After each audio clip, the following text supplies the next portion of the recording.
Bagian 20. Siapa yang datang?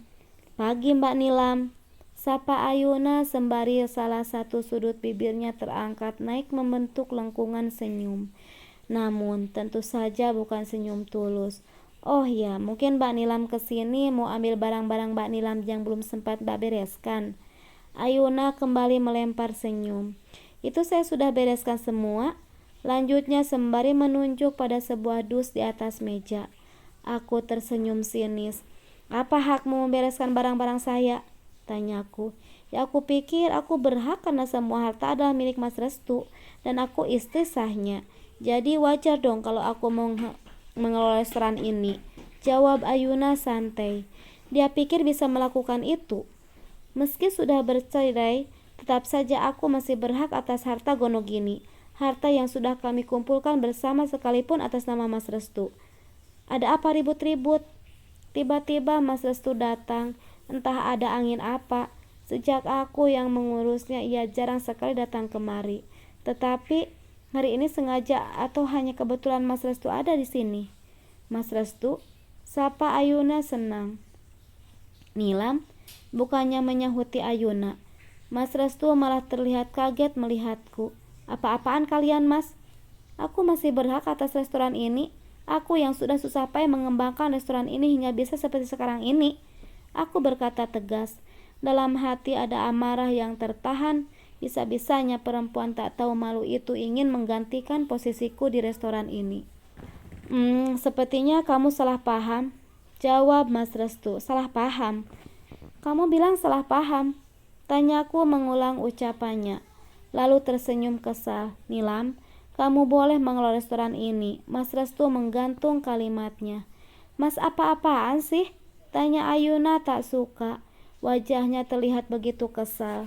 Tentu saja, karena aku yang mengusahakan semua ini. Jawabku. Mas Restu tersenyum. Iya, kamu benar Nilam. Usaha ini milikmu. Tapi akte tanah dan bangunannya atas nama Mas.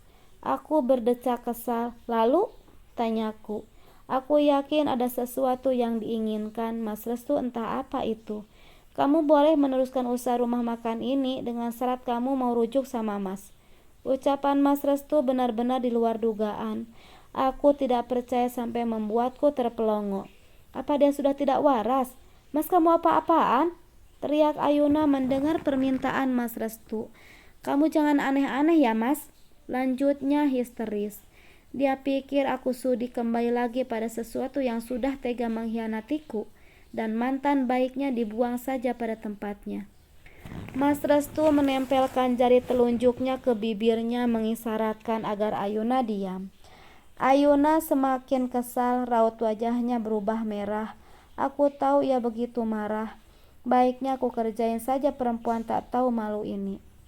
Aku melempar senyum ke Mas Restu yang langsung disambut dengan jemawa. Mas Restu terlihat begitu bangga, mungkin dia pikir aku tertarik dengan tawarannya. Sudah kuduga, kamu hanya pura-pura minta pisah dari Mas karena Mas yakin kamu tidak bisa hidup tanpa Mas.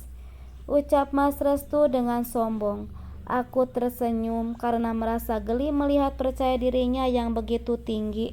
Tapi sayangnya aku tidak tertarik dengan penawaran Mas. Jawabku tersenyum. Karena barang bekas memang seharusnya dibuang bukan? Lanjutku. Yang seketika membuat wajah Mas Restu merah padam. Bukan lantaran malu tentunya, melainkan marah. Karena aku menolak permintaannya. Aku pun melangkah pergi meninggalkan mereka. Nilam, kamu akan menyesal dengan keputusanmu.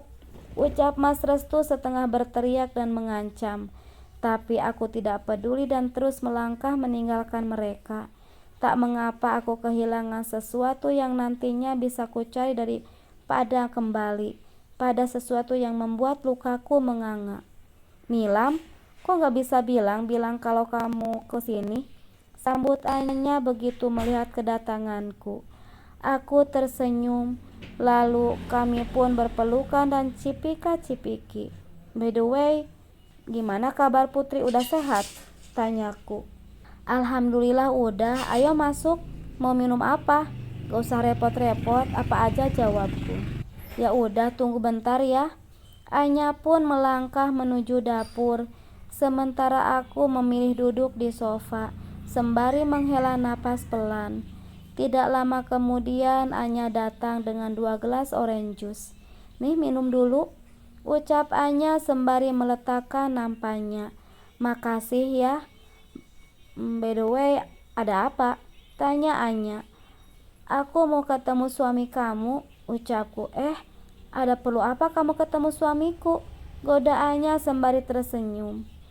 "Aku butuh pengacara untuk menuntut harta gonogini dan hak hak asuh Nizam dan Gazi ke Mas Restu," terangku. "Bukannya kamu memang harusnya dapat harta gonogini jika kalian bercerai?" tanya Anya heran. "Iya, tapi semua harta atas nama Mas Restu dan dia tidak akan memberikan sepeser pun kecuali..." Aku menggantung kalimatku. "Kecuali apa?" Anya bertanya penasaran.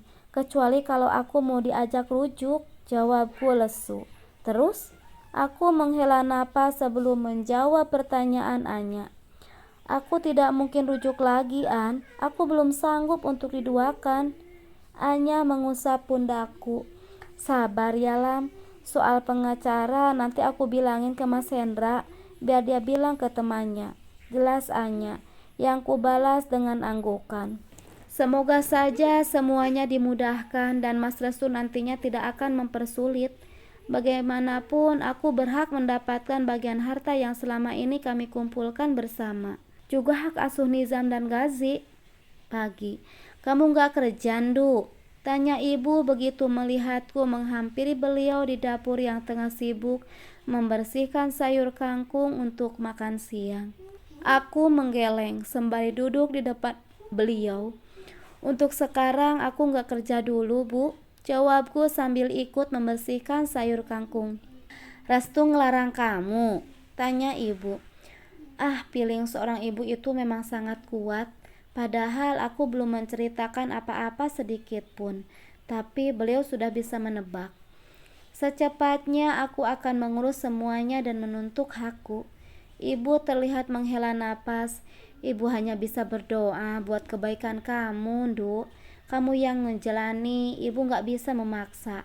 Namun baiknya sebelum mengambil keputusan, pikirkan baik-baik dan minta petunjuk sama Gusti Allah supaya diberi jalan kemudahan," terang beliau memberi nasihat.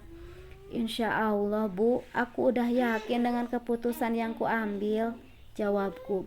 "Ya wis lah, kalau kamu udah yakin. Ngomong-ngomong, Bapak kemana, Bu?" tanyaku. "Bapakmu lagi keluar jalan-jalan, bosen di rumah terus katanya," jawab ibu. "Oh gitu. Oh ya, Bu, itu ikannya mau dimasak apa?" tanyaku sembari menunjuk ke baskom kecil berisi ikan mas yang belum disiangi. "Digoreng aja atau kamu punya ide lain buat dimasak apa?" tanya ibu. Kayaknya dimasak dengan bumbu acar enak, Bu," ucapku. "Ya udah, nanti ibu masak. Biar aku aja yang masak, Bu." "Ya sudah kalau gitu." Saat aku dan ibu tengah sibuk memasak di dapur, terdengar suara deru mobil memasuki halaman. Entah siapa yang datang. Aku dan ibu seketika saling berpandangan. "Siapa, Bu?"